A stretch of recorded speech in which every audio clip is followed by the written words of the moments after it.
Good evening and welcome to the Post Cafe, where the art of conversation comes alive, highlighting a new era of the Post Cafe, where artistic voices comes alive.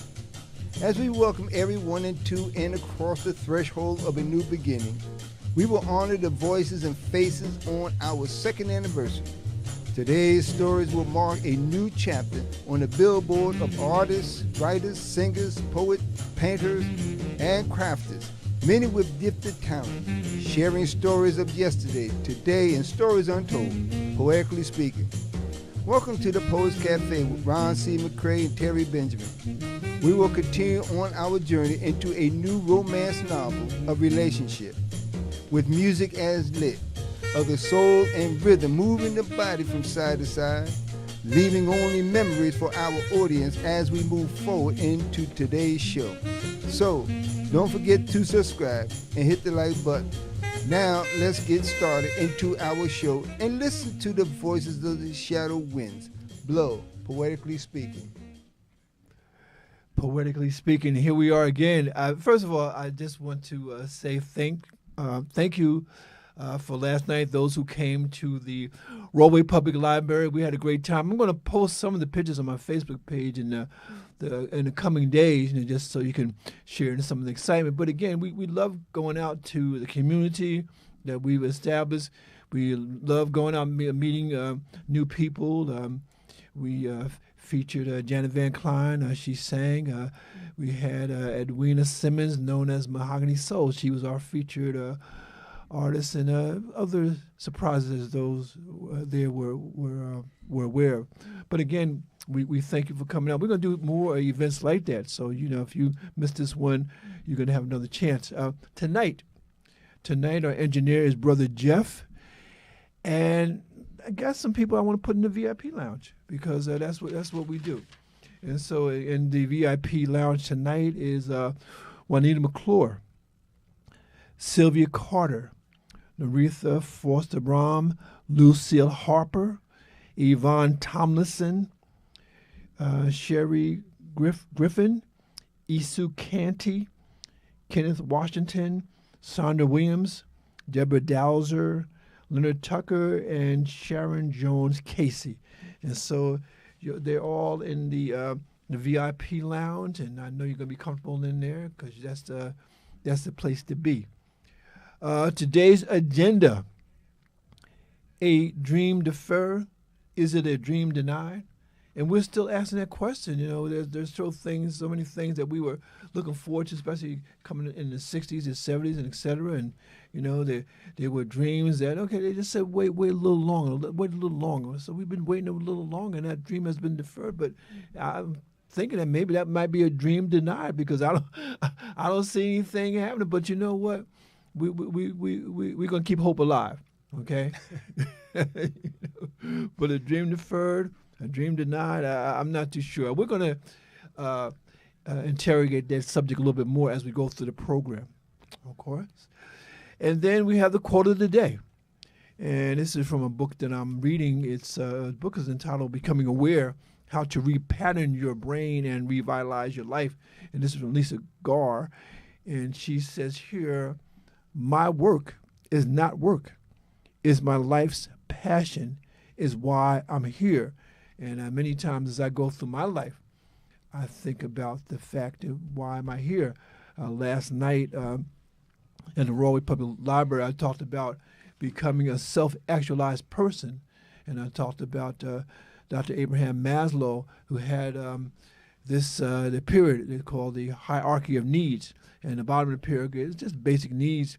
But as you go to the top, you come to the full fruition of yourself, and you become that self-actualized person. And Dr. Abraham Maslow said that very few people reach the top.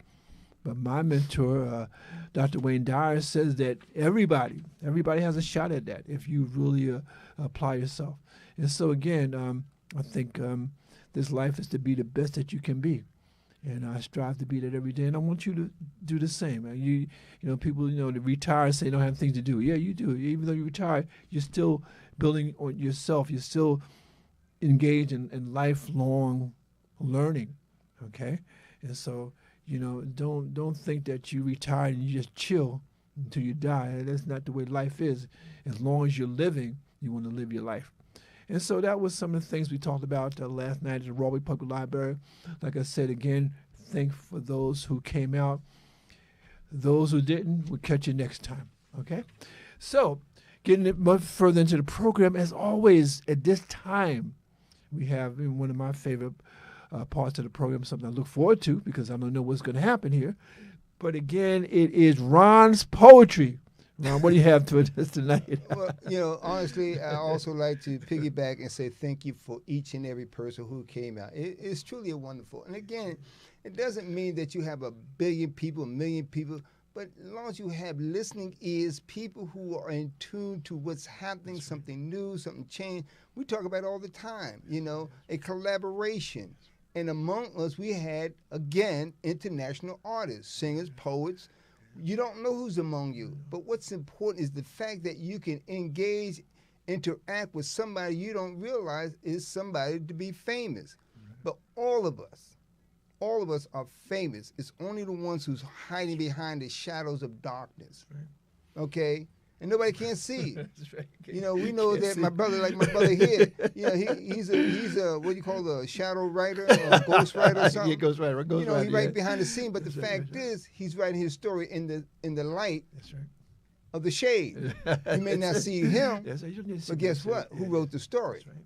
Your ideas, but see, your ideas was deferred because you went to sleep on it. And so you can't go back and get that thought. You got to pick it up. Go back and pick it up. That's right. Let me also touch base on a couple of things, too. Yeah. You know, that was one.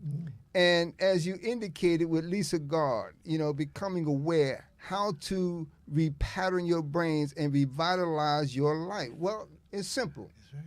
You know, Paul said in Romans 12:2, change the way you think. Become a new person. Change the way you think.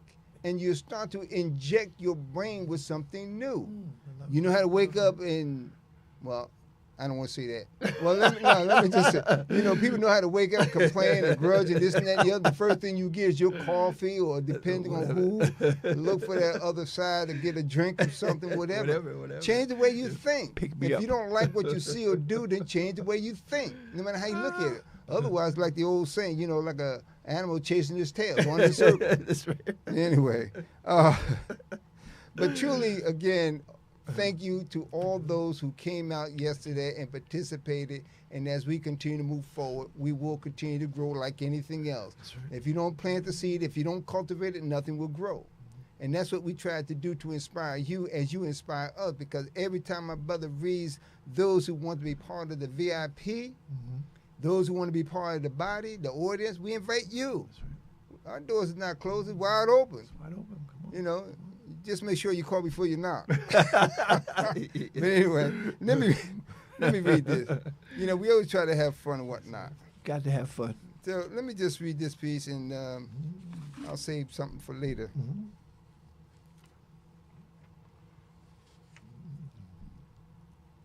I forgot which one I was going to. So much good stuff, you know. It's Yeah. hard to separate it. Yeah. This is anyway. Oh, man. Yeah, Oh, man. I'm all confused with myself. All right, let me just read this one because again, I think I don't know. Well, anyway, let me read this. Philosophy of something. Philosophy of something, because everything, even my brother and I, we talk about reading. Everything has a beginning, an inception. So let me read this. Epistemology is something that is expressed regularly. How often it is used, one does not know. At least if the question is asked, what is the response? If it is nothing, how do you define nothing? Where does it come from? Why is it used so often and in the form of something that creates nothing to be conversed about? Why do we need something that has no purpose, yet it is needed? We cry about something, talk about something, get mad about something, desire something, crave something, dream about something, worry about something, but cannot express what that something is. What is that something? Where did it come from? Who created it? Why was it created? What is the purpose of using the word something from nothing?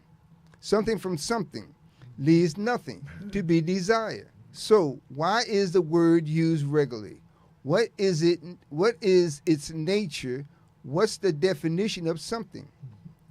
The mathematical concept of quantity of things in the nothing, a phrase in science and technology, physics and astronomy, a world of something with nothing to be exposed to.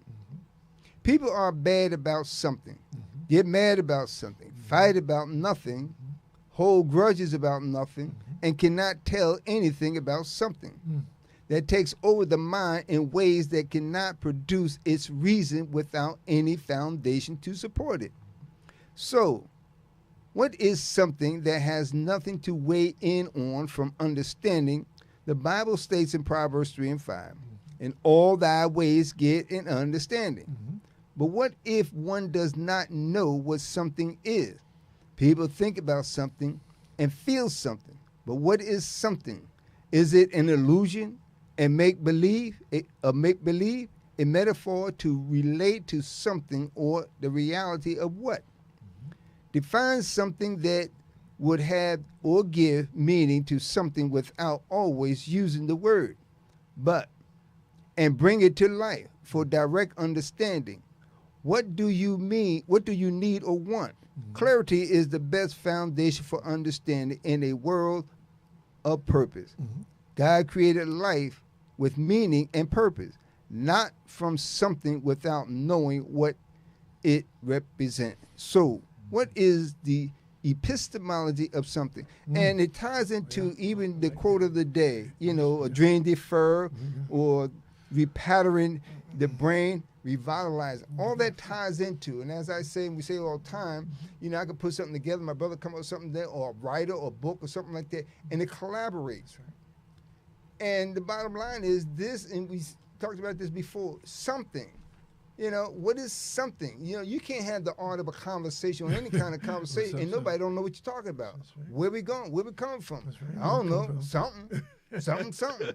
You see, and that's what's important. So again, you know, think about each and every time, you know, you open up your mouth or you're thinking. Before you open up your mouth, you should think about what it is that you're going to say and identify that subject or object, whatever it is. And that's what philosophy is, because I read it before.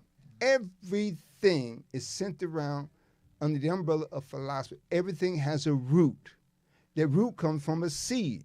That seed comes from creation.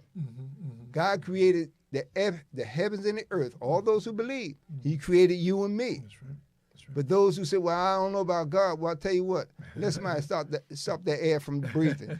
And the last thing, too, even when you're asleep and you allow all your dreams and aspiration and inspiration be deferred, the wind, the air never stops moving. I don't care how calm it is. As long as you are breathing, you're still living. And as long as you are living, you still should be moving forward to grow, no matter how you look at it. Grow in your own place, no matter what it is. This beautiful thought, and it reminds me of that book that I read usually every year around this time. Book was actually produced in around 1930, and it's a book, it's a classic, and I'm sure many people have read it. It's a book called Think and Grow Rich by Napoleon Hill.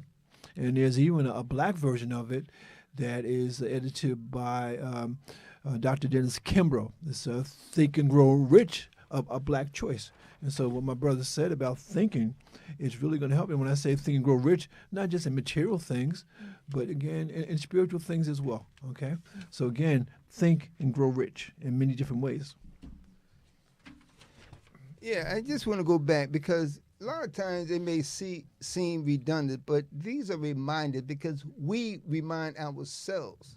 And so again, it comes back to thinking, or that something, or repattering your mind, revitalizing. Because again, you know, my brother or you and I, whatever, we say something click. I write something when the brothers talk about something. Music is lit. Right. It doesn't mean there's a pattern of the same notes. It means something changed. A time and season. And so this is just one of the old pieces we had, because as you know, we always indicated, a new era. We crossed the threshold into another time, of this year. But I just want to say this in short, the art of conversation. It is where artist comes alive. The spoken word brings forth the inner creation of hidden treasure, expressing tones or lyrics felt within the soul, a vibration that brings stories untold.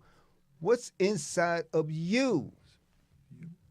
You listen to the rap, you listen to music, you listen to gospel. What has any of that sparked something inside of you? That's a good point. That brought a thought to say, wait a minute, let me dance. Well, guess what? Philosophy has history. Right. Why do you dance? Why do you move? What moves you? What caused that body to shake and the mind or the lips to sing or whatever case it be? Even the same way on the other side. You find something to cuss at, you know who to cuss at, but it still has philosophy behind it. So you ask yourself, why am I cussing? Oh, my goodness. Mary McDonald Swindell just checked in. Hello, just listening in. Thank you, Mary. Thank you for being out there. Yeah, this platform represents artists of all backgrounds through various forms of expression, including writers, singers, spoken word artists, and those engaging in artistic expression through painting, literature, poetry, and a journey through life. A journey through life. Mystery seeks to bring new ideas and opportunities to the mind at all levels. Wherefore my time leaving tomorrow on the wings of yesterday, where birds fly higher than the mystery of dreams never knew. Why do mellow sounds ring silently without ever leaving memories of my lonely blues? We walk by the call of nature, sing in harmony, pray for the love of the skies, and dance with the stars like a feminine ballerina gazing across the stage in her soft-toed ballerina shoes. And as we conclude with welcome to the Artists of Poetry Cafe show, Poetically Speaking, hosted by my brother and I, as delighted as we are, we can't wait to embark on a new wave of presenting this platform to our audience, as we did. That's right. Because we crossed a threshold, a new threshold. So sit back and enjoy. We're not just here to entertain you. We're here to motivate you, to inspire you, to lift you up, to get up, to stand up. You see? Shake a tail feather. You heard the song. No matter how you look at it. Yeah, drop it like it's hot. There you go. Robert Cabot-Stark on deck. Good evening, Robert. Robert is on deck. That makes me feel good. Thank you, brother. As I tell you, man, he was one of our day ones, brother. Hung in there, man. Now, Robert, we're in our second year. Thanks to you, brother. Thanks to you. Yeah, we had the gold chairs, the platinum chairs, the 5-star chairs. Right. So those who were starting day one have risen up to the platinum. Yeah. It's so funny because we talked about this. We might have some T-shirts made for our day ones. Okay, so look for that. That's right. You got the diamonds, the sapphire, the onyx. We got all that precious jewel. All of that. You are precious to us. That's that valuable VIP always. Right. Now you know you upgrade to quality. Look out. This is not artificial. This is artistic. It's real. It's real. No matter how you look at it, straight up. It's like the marrow in the bone. That's right. Like Sherilyn says, shake it down tonight. Show you how to party right. Hey, we're gonna shout up in here. And we got to do that. It's so funny as we move along. In the program, we just want to let you know that there are people, there are, as my brothers talks about, there are black 20th century leaders that you don't even know about because, again, they're trying to shut down our history, and they do that because they know if we look back in our past, we're going to see how we got through this. Mary McDonald Swindell says here, LOL, laughing out loud, I have a happy dance. Especially when I hear the lyrics from a song that I love. Mary, I got a happy dance too. Absolutely. As my brother was mentioning, and we talk about it all the time, I introduced this book and I'll present it to you again. Black leaders of the 20th century. And keep in mind, now I have the book in my hand. I'm not in class. I'm not behind somebody else's wall. I'm not standing in front of some teacher telling me I didn't learn nothing, I don't know nothing, I can't speak right. In your hand? What's in your hand? We had people right here back in the day, long before you and I would even thought about. That's right. Became writers, inventors, activists. They stood up, they stood together, they fought together, they died together, they was treated unfairly together. The whole Harsh thing, pain that you and I can't begin to imagine. Somebody slapping you, talking about, I'll knock the hell out of you. But what about somebody whipping you? Oh, my goodness. And so here you have, just to name a few, Booker T. Washington, Marcus Garvey, Malcolm X, Garvey, Adam Clayton Powell, Charles Houston, Martin Luther King, and to name a few, Ida B. Wells is in here. Charles Spaulding is in here. This is a history book. And just on the pages of each one, there's enough information to have a dialogue, to have a conversation, to pass something on to the young, to middle, or listen to the older ones who lived those era, back in that era, and listen to them, because you'll spark something in them that they want to share to you and with you. They want to tell you their story. But if you don't knock on the door, you don't ask, you don't sit down, you don't read nothing, you won't pick up nothing, so how can you learn anything for tomorrow? Otherwise, you'd be just like the animal chasing his tail, talking about, see what they're doing to us. Ain't nobody around you. And that's the thing. That's why, you know, Ron, I'm not calling this Black History Month. I'm calling it Your Story. It's Your Story Month. It's Our Story Month. That's what I'm looking at, because our story is ongoing. It can't be put in one book or series books. You know, we got a whole library.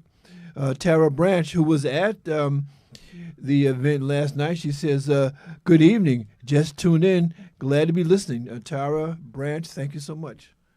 You know, and that's true. No matter how you look at it, you know, just the mere fact that you open up your mouth, you have something to say, something to share. You don't have to talk negative about what's happening other world, but you're in the world. And so the thing is, you share something positive. That's right. You don't have to talk about the distraction, what's causing all of this. You don't. Turn the TV or turn the news off, because 90% of the news is all bad anyhow. That's right. Yeah. You know, but turn that positive news station, or become that journalist and talking to us. Come here, boy, let me talk to you. Let me tell you my story. That's right. Right. You know, it doesn't matter how it is or how you look at it. Yeah. And that's why we say thank you, Mary. Thank you, Robert. Thank you, Tara, you know, for being here right now. And I want to move on to the next segment of our program, which we call Mind, Body, and Books. And today I have a fiction book, and I have a nonfiction book that I'm going to share with you. The fiction book is entitled I'm Not Superwoman. It's a novel by Marlon Mikulski. And again, this was actually published in 2024. One of my favorite authors. You know, anytime a book by Marlon Mikulski comes in, I put everything to the side and get into that book. Just want to read here from the back of the book, I'm Not Superwoman. And it says here, Atlanta, Georgia, the hub of the Black college experience. Nia Scott, a gifted pre-med student at Clark Atlanta University, is focused on one goal, becoming a doctor. With her superwoman mentality, she believes she can do it all. But along with trying to achieve her dream come challenges. Her roommate, Sabina Singh, is spiraling out of control, putting Nia in a compromising position. Not only is she struggling to maintain her grades, but she's also in a rocky relationship with her college football star boyfriend, Kyle Hicks. His inner demons begin to take them both down a dark path that should end their dreams. When a tragic incident occurs, Nia is shaken to her core. Will she be able to pick up the pieces of her life, or will she succumb to the darkness around her? And then this is Marlon Mikulski. And the thing I like about this book, Ron, is that actually he's writing it in the first person, and the first person is a female. And so this is a man really writing in a woman's voice and getting a woman's mind.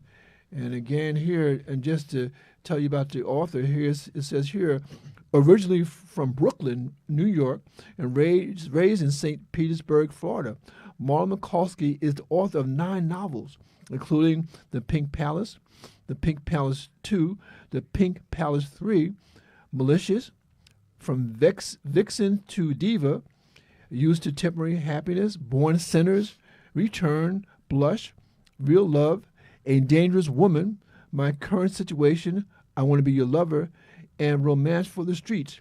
And a contributing co-writer of the screenplays Return, Temporary Happiness, No Time for Love, and annulment for Creative Genius Records. Creative Genius Films. He lives in Atlanta, Georgia. And so again, one of my favorite authors, Marla Mikulski, a novel, I'm Not Superwoman. And my fiction book, I think, is very, very timely, and you will see when I put it up here, is entitled A Dream Deferred, Jesse Jackson and the Fight for Black Political Power. And this is by Abby Phillip, who is a CNN host.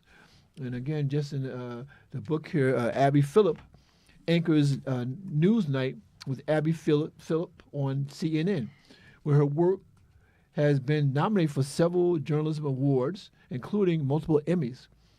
She's also worked at the Washington Post, ABC News, and Politico. She has covered multiple presidents' campaign finance, lobbying, and several presidential campaigns. Phillip was named to the 2021 Time 100 Next list, and she was a recipient of the National Urban League's Woman of Power Award. She was raised in Maryland and is a graduate of Harvard University. She lives in New York City with her husband, daughter, and a pup, Booker T. And just really from the back of the book here, a lot of praises. I really love the book. It's really in depth. I mean, it goes into this man's life, warts and all, okay, because he wasn't a perfect person. He wasn't a perfect leader. And we'll talk about that at the tail end of our program. But I just want to share this. This is from the back of the book, and this is from Reverend Al Sharpton, who is, again, an American civil rights activist and founder of the National Action Network. And Reverend Al says here about this particular book, he says here, a must-read. As a student and mentee of Reverend Jesse Jackson, I can say this book explores his historic leadership that helped reshape American politics and the post-Dr. King civil rights movement in the late 20th century. Abby Phillip does it honestly, exploring Reverend Jackson's strengths and weaknesses, clearly saying why he is the historic leader who must be studied. Okay, so again, that's a book called A Dream Deferred, and again, a biography of Reverend Jesse Jackson. And I want to move on because I want to get to the last part of our program because we're going to talk about Reverend Jackson. I really want to hear Ron's take on the Reverend, what he thinks about him. And I'm going to share some things that I research as well. But again, this is Music is Lit, okay? And this is going to be, all songs by The Temptations. And I just want to begin with, this is a song that Ron recommended me some time ago, and so I dedicate this to Ron. And this is from 1965. And this, The Temptation, and the song is actually, this song, the lead singer is David Ruffin. And this is Temptations, 1965, and the song is It's Growing. It's growing. It's growing. Like a snowball rolling down the side of a snow-covered hill. It's growing.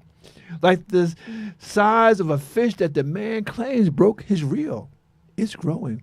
Like a rosebud blooming in the warmth of the summer sun. It's growing.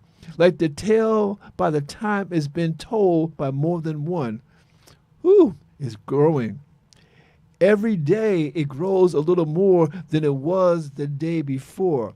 My love for you just grows and grows. Oh, how it grows and grows. And where it's going to stop, I'm sure nobody knows. Hey, hey, hey. Nobody knows how it grows and it grows and it grows. Nobody knows. Yeah, yeah, yeah. Nobody knows. It grows and it grows. And where it's going to stop, I'm sure nobody knows. Ooh, like a need and a guy to see his girl when she's gone away. it's growing. Like the sadness in his heart, in his little heart, when he knows that she's gone to stay, it's growing. Every day it grows a little more than it was the day before. My love for you just grows and grows. Oh, where it's going to stop, I'm sure nobody knows. Hey, hey, hey. Nobody knows. It gets a little wider. Nobody knows. And it gets a little stronger. Hey, hey, hey. The feeling for you each kiss, baby. Hey, hey, hey. Oh, it lasts a little longer. Hey, hey, hey. Oh, can't you see it's growing, baby? It's growing, and it grows, and it grows. And this was recorded by the Temptations, but it was actually written by Smokey Robinson. And of course, he wrote many of their biggest hits. But somewhere along the line, they changed producers, and they went to a little grittier sound, and they went to two writers, and the writers were named Barrett Strong and Norman Whitfield. And so this is like almost like they went into that psychedelic phase of their career, but some strong songs. And I want to just share two of them with you. And the first one that I want to share is from 1969. 1969, The Temptations. And really, Al Green also did a version of the song where he actually slowed it down. Okay, because when they did it was like a fast dance song, but Al Green slowed it down and made it more bluesy. But the name of the song is I Can't Get Next to You, and I love the lyrics because it's just so poetic. Hold it, everybody, hold it. Listen. I can turn the gray sky blue. I can make it rain whenever I wanted to. Oh, I can build a castle from a single grain of sand. I can make a ship sail on dry land. But my life is incomplete and I'm so blue 'cause I can't get next to you. Can't get next to you. Can't get next to you. Can't get next to you. I can't get next to you. I just can't get next to you. I can't get next to you. I can fly like a bird in the sky. Hey, I can buy anything money can buy. Oh, I can turn a river into raging fire. I can live forever if I so desire. Unimportant are all these things I can do 'cause I can't get next to you. I can't get next to you. I can't get next to you. I can't get next to you. No matter what I do, I can't get next to you. And it says here, chicka boom, chicka boom, boom, boom. I can turn back the hands of time. You better believe I can. I can make the seasons change just by waving my hand. Or I can change anything from old to new. The things I want to do the most, I'm unable to do. Unhappy am I with all the powers I possess, 'cause girl, you're the key to my happiness, and I can't get next to you. Girl, you're blowing my mind 'cause I can't get next to you. Can't you see these tears I'm crying 'cause I can't get next to you? Girl, it's you that I need. I got to get next to you. Can't you see these tears I'm crying 'cause I can't get next to you? And that's the Temptations from the Barrett Strong and Norman Whitfield era. And again, you know, it's just, I mean, it's a song that I really like, you know. And this song, the last song I'm going to sing from the Temptations, has a sort of history. As a matter of fact, this was a song that they, it was, before I even get to that, I just want to acknowledge that Laretha Foster Bram has come in, and she says, good evening. Good evening, Laretha. Glad to have you with us. And so I just want to do this last song here, and this is entitled Just My Imagination Running Away With Me, The Temptation. And the history behind the song, Ron, basically this is the last song that Eddie Kendricks recorded with the Temptations before he went on to have a fantastic solo career. And so this song has a little history.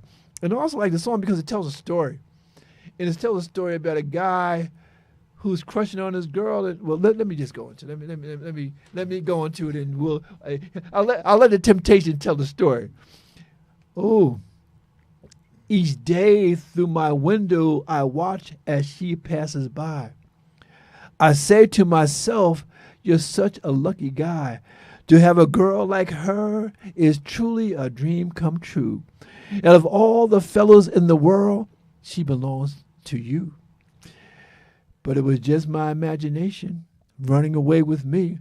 It was just my imagination running away with me. Oh, soon we'll be married and raise a family. Oh, yeah. A cozy little home out in the country with 2 children, maybe 3. I tell you, I can visualize it all. This couldn't be a dream, for it's too real. It all seems. But it was just my imagination once again running away with me. Tell you, it was just my imagination running away with me. Every night on my knees I pray, dear Lord, hear my plea.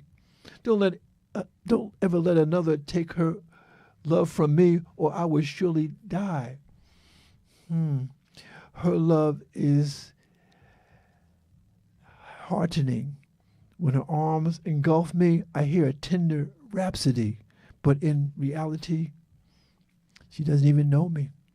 Just my imagination once again running away with me.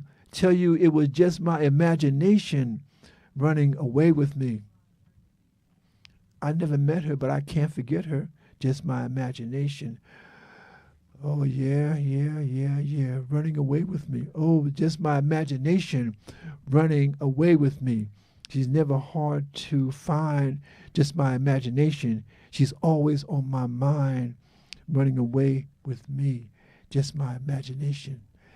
And I tell you, man, that's a heartbreaking song, man. It's just, and I remember when I saw them doing on a TV show, they weren't even dancing. They were just, Eddie was sitting a little far from them, and they were just singing, man. And it is so sad because the jazz singer Diane Reeves, she does a version of this song, and of course he changed it to be a woman. But it's just so sad, Ron. To look at a woman and in your mind, in your imagination, that's my woman, but she don't know.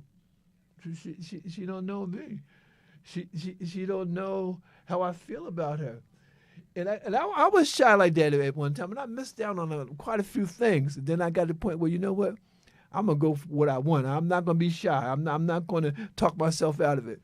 But, man, it's sad when you crush it on somebody, and they never know, man. And then it's so funny because we lived long enough that, that girl in high school that had it all going on and whatnot, and now, she's a more mature woman, and now you can have a conversation. And I've talked to women saying, when you were in high school, boy, I had a big crush on you. And now that we're older, we can talk and work things out. But I tell you, man, it's just I'm getting emotional now. I got to stop talking because I might cry. Think about what might have been.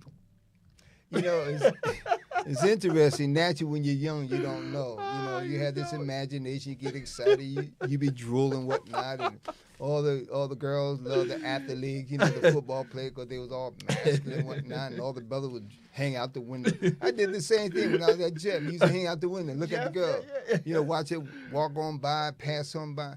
But it's interesting because you look at, as you indicated, even as you get older, you would think naturally we change from the beauty, the looks. But how many lost out on a great opportunity, whether it's for a good man or good woman? That's right. Yes, back then they strove because they didn't know the quality of their inner self, the way they carried themselves. I'm talking about women carrying down the street. Mm-hmm. That caused all the dogs, all the men, the boys at the time to bark. But many had thought and said, how can I just get next to her? Right. What can I say? And say everybody wasn't outward spoken. You only had some of those who were bold. Hey, girl, come in. Let me talk to you. I got this and I got that, or whatever the case may be. Well, I ain't got time for you, bugger. But unfortunately, life has changed and many have changed. That's right. But as you progress in time, and I'm be honest with you, there's nothing worse than always hearing sisters, ain't no good men out here. Well, you have to know how you carry yourself. You know, all the women's D. And the Yeah. brothers have to know how you carry yourself to be that brother, to be that man. And it's all about maturity and the art of conversation. Hello, how you doing, sister? Because I'm going to tell you right now, even today, there's nothing worse than being polite and say hello to a sister and she would like she mad at the Turn her world. nose up, man. Turn her nose up, this and that and the other. Like, who are you? Yeah, who are you? You see, that right there changes the calmness of a storm into the raging tsunami that the earthquake don't even want to be bothered with. You know, so those are the things that think about. It doesn't matter how old you are, it's how you carry yourself. Doesn't matter in a lot of ways. Honestly, it's not about how you look, it's how you carry yourself. Yeah. Personality is really the foundation of supposed to be all of us. Yeah. But your attitude gets in the way. It does, and it's funny because you were talking about Jefferson High School. I know when I was going there, it was an all-boys school. And what happened is that, it was Jefferson, then was Baton. Baton was, a little ways from us. I remember, Ron, coming, at 3 o'clock, we would come out of school and watch the girls from Baton come over the bridge and come down. And we would we just handing this, standing, just chilling, And even if you had a girlfriend, you had to wait till she got past you, and then you go down to the street and catch up with her. And just one quick story before we move on. This whole thing about just my imagination. I remember I was one of the quiet guys, nice guy, Terry's a nice guy. He can dance, he dressed well, but I wasn't a tough guy. And I wasn't one of those guys that, a lot of times we'd have girls transfer into different schools. I remember I was in Cleveland, they had this really fine Spanish girl, she transferred into the school, and by the end of that day, she was the girlfriend of one of the cool guys.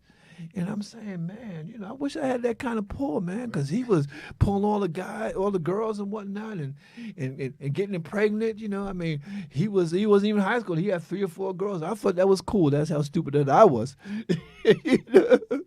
Flash forward to many years past. I worked at Union County College. I'm a college administrator. I'm coming out the building, suit and tie, whatnot. Probably going on to Broad Street to get some lunch and whatnot.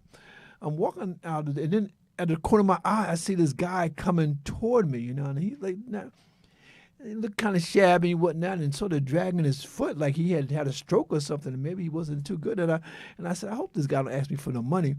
And so I'm trying to get to the Broad Street, and he said, "Hey, Terry." I said, "Oh.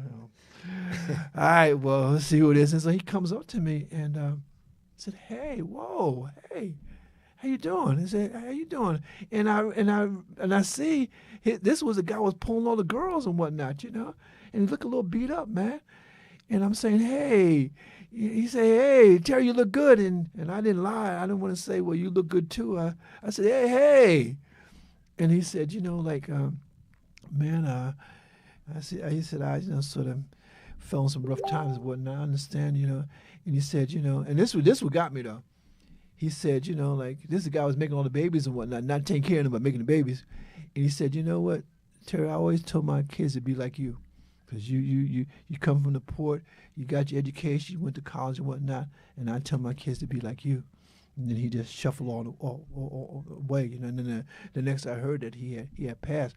But Ron, what stuck in my head was that I wanted to be like him, because I thought that was cool, and he wanted his kids to be like me, because that's longevity and whatnot. And so I just tell the story to say, man, you never know. You never know what people go through, and you never know how the story is going to turn out. I mean, I'm old enough now I've actually seen some stories from the beginning to end, and I mean, that person has passed on. And so again, man, just and for our community, man, don't count anybody out, because you don't know what they've been through, and you don't know what road that they travel. And so again, we say, think and grow rich. We say, be yourself. But Ron, it's again, like I said, man, we're fortunate that we've been around long enough to know how the story goes. And you're absolutely correct. Too many, I'm probably maybe from the 70s on up to now, too many want to be like somebody else. Yes. There's a difference between emulating some things because there's qualities of somebody, But as a whole, you have to be that one mannequin, that stands out different from the others. Right. You go to a store, you see all the same. Matter of fact, you go down the street and see all the houses built the same. I used to do construction. So one pattern fit all of them. That's right, yeah. But it gets to the point where you say, really, it's the same mold. And as you indicated, whether it's unfortunate, with all due respect, then now, you have sisters that all the boys wanted or vice versa and whatnot. And find out years later that what used to be is no longer is. That's right. And so the thing is, like you said, is never step on or teach those who come up under you now, the young under 50, 40s, and 30s, and et cetera, teams. Yeah. Don't be like somebody else, but remember the good things that somebody else that showcase, as you indicated, I want to be like, because of the way he or she looked, what he or she done. Look at something positive rather than regret later and say, damn, what the heck happened? Where did it go? Where did it come from? No, I think memories of the past when we was young is fantastic. And count the blessings of those who are still here to be able to share those stories, because that person, as you just indicated, needed that moment because however they fell on time or time fell on them. That's right. Just something positive, because as you indicated, the brother said, I want my kids to be like you. That's right. And that knocked me out because I wanted to be like him, but I think of the song, this brother from Jersey, Steve Arrington, and he started out singing with a group called Slave, also from Jersey, and then when Steve Arrington went out on his own, he recorded one of my favorite songs, and the title, I think, says it all in terms of our conversation. The title of the song was "Nobody Can Be You But You." Nobody can be you but you. And that's Steve Arrington. And again, I think that, we all are here to make our mark on this world. And some of us will make it a little louder than others. And so we want to go to the last part of our program, and we call this Food for Thought. And tonight, the Food for Thought, the title of our conversation is The Legacy of Jesse L. Jackson, also known as the country preacher. And Ron, I just want to get us sort of started, but I just want to share with you and also our community. I saw this on YouTube today. I was doing some research, and I came across this clip of the Reverend Jesse Jackson actually being interviewed by Tony Brown, and Tony Brown. And this was from 1975, and in 1975, he had a show called Tony Brown's Journal, Black Journal on Channel 13, PBS. And he interviewed Jesse Jackson. It's so funny, Ron. Jesse had his big afro, and and he was in his element. And he talked about the 3 E's, the 3 E's, the letter E. And this is Jesse Jackson. The 3 E's are, he says here, we have to be ethnic, we have to be ethical, and we have to be excellent. And what he meant by that, we have to embrace our culture. We have to embrace our ethnic identity. We are black people. I say we are Africans, sort of in America, but temporary. And that's why I don't really like the description of African American, because I've never been to Africa. I mean, I would like to go, but my root here is in this country, and I don't say African American. I like to call us Black Americans, because Black Americans, that is our ethnic, and that is our culture. And he says to be ethnic. Number 2 is to be ethical, and this is in 1975. This is what I truly believe. To be ethical, be that good person, be that good friend, be that good neighbor, be that good student, be ethical. And so I really embrace that. And number 3 is be excellent. I was always told, as a black person in America, to rise to the height of some professions, you got to be better than the best. Okay, you can't be just okay. You can't be mediocre. You got to be the best of the best, and then maybe a possibility to shine, but there's no guarantee. But Reverend Jesse Jackson said, be excellent, be ethnic, be ethical, and be excellent. And the last thing that I want to share with you is this is from one of his most famous slogans. And I tell you, Ron, this really hit me the hardest when he said it. He said, I am somebody. I am somebody. I may be poor, but I am somebody. And Ron, that set me on my path, because when Reverend Jesse Jackson said that, I am poor, but I am somebody.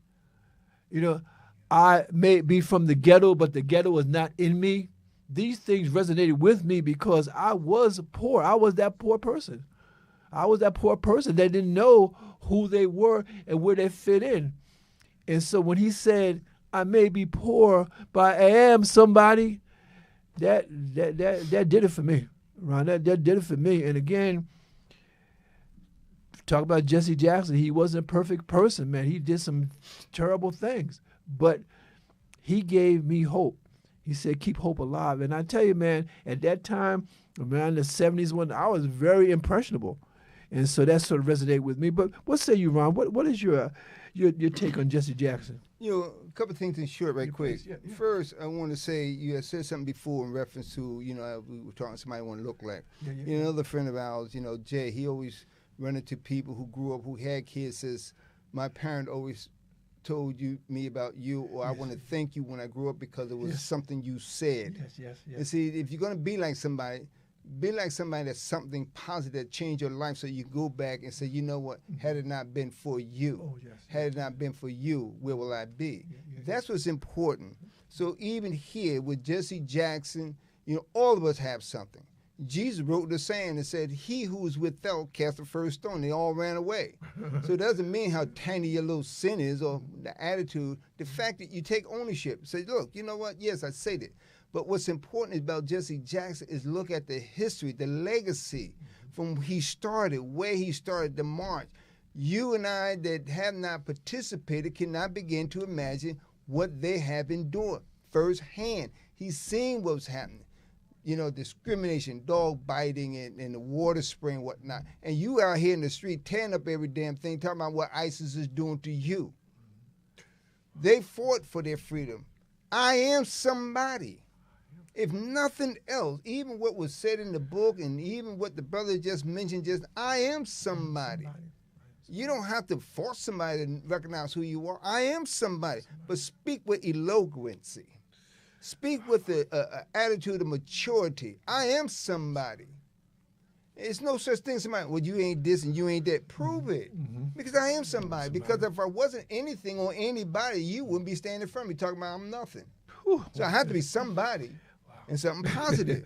Because guess what we say? One person's trash, somebody else's treasure. That's right. Yeah, it's so funny because I'm looking at our time. We got about like 5 minutes, and it's just so interesting that the show it goes so fast because of you. Because we are inspired by you, and you give us fuel for the fire, and that's why once we finish one program, we're on to the next one. Only because we want to give you the best.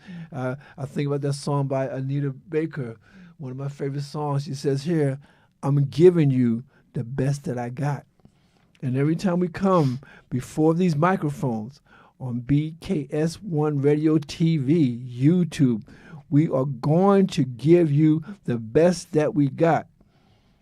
And now Ron is going to do the impossible task of wrapping these things up and getting us out of here.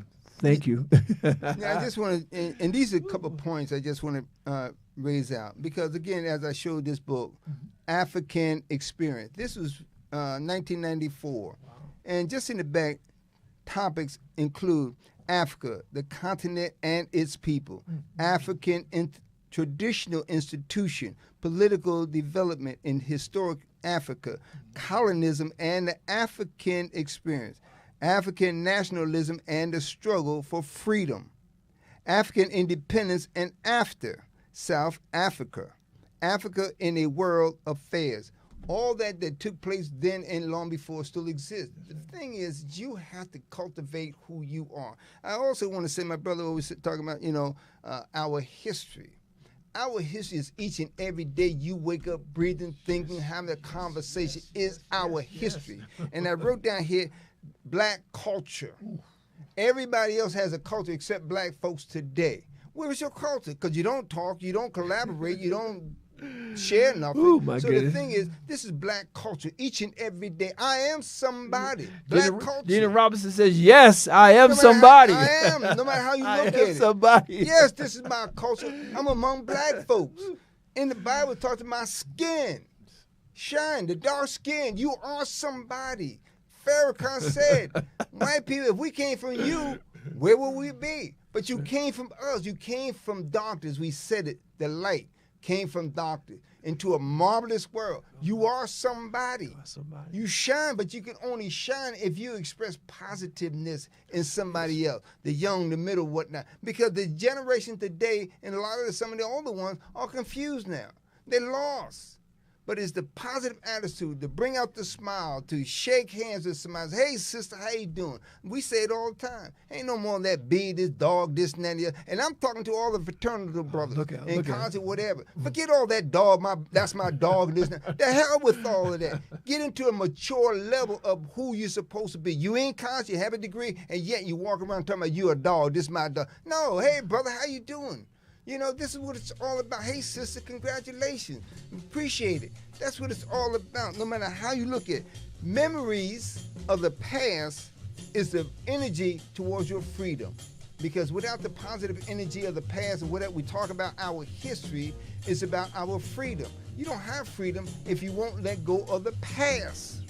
So again, change all that and look for freedom. I am somebody. I am somebody. No matter how you look at it, but I am somebody. I am somebody. I'm black and I'm proud. I am somebody. But I am somebody. This is my culture. Where you come from? I come from black culture from around the world, from the foundation of the continent of Africa. I am somebody. I am somebody. Know where you come from. I am somebody. I am somebody. I may be poor, but I am somebody. I may not be rich, but I am somebody. I am somebody. I'm breathing. I'm among the living. I am somebody. I am somebody. And with that, my brothers and my sisters, we will always say, have a good evening.